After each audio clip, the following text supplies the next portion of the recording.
Would you like to hear a few strange tales? True stories printed in modern newspapers? Stories that make you wonder? Ancient witch centers are scattered all over the British Isles. Modern witches still use many of them, including Champtonbury Ring in Sussex, which is famous as the most haunted place in England. A coven called the Moonrakers meets to this day at Gorse Hill, near Swindon, a site frequently chosen for the Sabbath for over 1,500 years. There are several covens of avowedly black witches in London, even today. There is one in Sherwood Forest, another in Brockenhurst. There are two in Hove, the Merry Order of St. Bridget and the Order of Sybil, both satanic flagellant covens practicing worship of the devil, the Black Mass, communal whipping, ritual orgies, and the raising of demons for malefic purposes.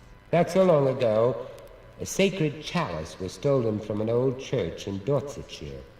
It reappeared on the altar a few days later, stained with blood. Then early one morning, as some men were setting out to work, walking through the mist that hung over Tootingbeck Common, they were startled to come upon a gruesome sight. The severed head of a pig stared at them from the grass.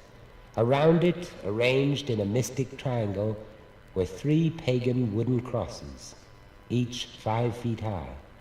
Who knows what rites had been performed that night?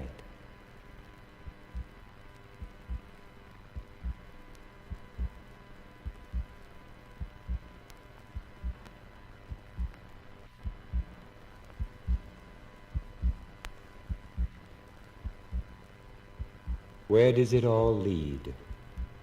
Time moves in a great, eternally turning cycle spanning 28,000 years. The cycle is divided into 12 cosmic ages, each lasting 2,160 years by the calculations of astrologers.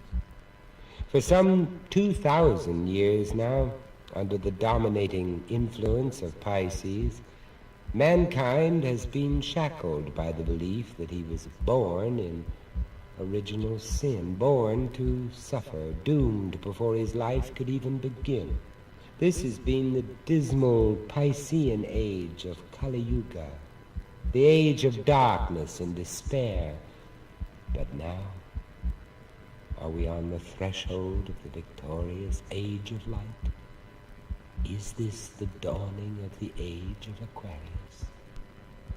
Now at last, we are beginning to understand and accept that our birthright is not suffering, doom, despair, and the denial of the flesh, but joy, vigor, brightness, fulfillment. The dark age is passing, and with it we are returning to the old religion, which has been called witchcraft. Witchcraft, the craft of the wise. We are no longer earthbound. To be sure, we reach for the stars in spaceships, but that in itself is nothing, merely physical. What is important is that the spirit reaches out into infinity, marveling at the fact that it is free, and we are just a tiny speck of dust in the awful immensity of the cosmos, one little planet in one little solar system in one of 100,000 million galaxies like our own. And in the midst of this, science has discovered what mystics, witches, and magicians have known for millennia, that neither time nor space nor matter are absolute or what they seem to be. The old restricting physical laws and limitations have been transcended, opening up forever the limitless reaches of the 4th dimension, the 6th sense, the world of the power of the spirit and of the mind. Nothing is impossible in the Age of Aquarius. The final limitless age of magic has arrived. Magic is everywhere, always.